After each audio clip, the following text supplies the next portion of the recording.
A learning health system is essentially a big idea that says, given we have so much data that's collected about patients in their routine healthcare, maybe we should try to capture that data better and learn from it to improve services. Today, I think officially we're something like workshop number 7. We've had 6 workshops to date, which has been me and my public contributors, my patients who I'm working with, working together to answer this question of how should patients be involved in a learning health system? What does data mean to you that it might not mean to me? What does data mean in the connotations of it? People talk about data like it's something clean and something kind of objective, but maybe it isn't, and who gets to be involved in that process? Patients want to be, there's a great line, they want to be at the table, not on the menu. They want to be active, they want to be partners in this thing, they want to know what's happening to them and about them, and they want to make those decisions. And I guess we're at a really exciting stage now of starting to try to pull all of that together into what would we recommend. And so what we're doing today, we've got an illustrator along who's going to hopefully try and turn some of our ideas into visual representations.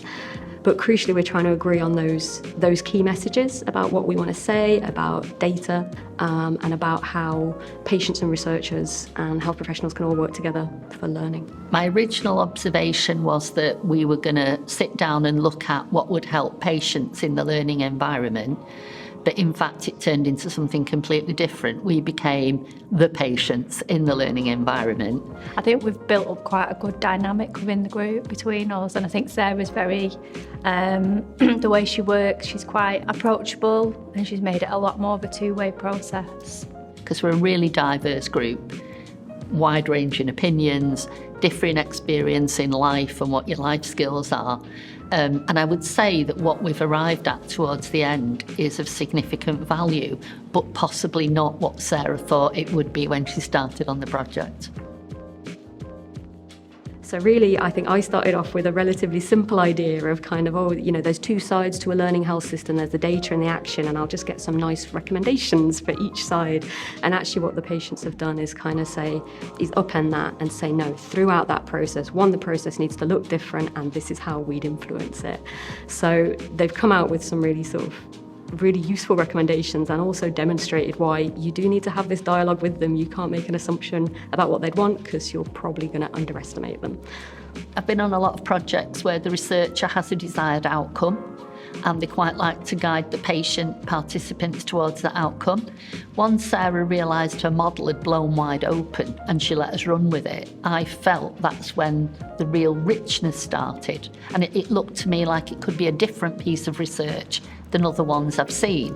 Patients talk about their stories.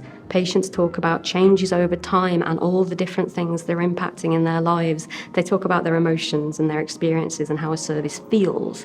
And they said, they were like, that's what data should be. Is that what data is? The methods we used, we kind of drew on methods from user experience design and kind of the design sciences, the idea to use quite visual methods or sometimes quite narrative methods. So you come up with kind of characters that you talk about their data journeys and things like that. We do kind of modelling where we just get people to draw out an idea of systems. Data is actually an abstract term. A learning health system is an abstract term. And these methods were really about making sure that we could all share in kind of this shared space where we'd be able to work and talk about things. They've shown a lot of good humour engaging with the methods. Some of them are actually much more used to kind of the more formal methods of you go to a steering group and have an agenda. And I think then when I, just threw a load of coloured pens at them, they were fortunately quite open to kind of working with that, equally open with their criticisms of it at times, but that's important. At the end, I think they've been the project and they've made it a really rewarding project to work on.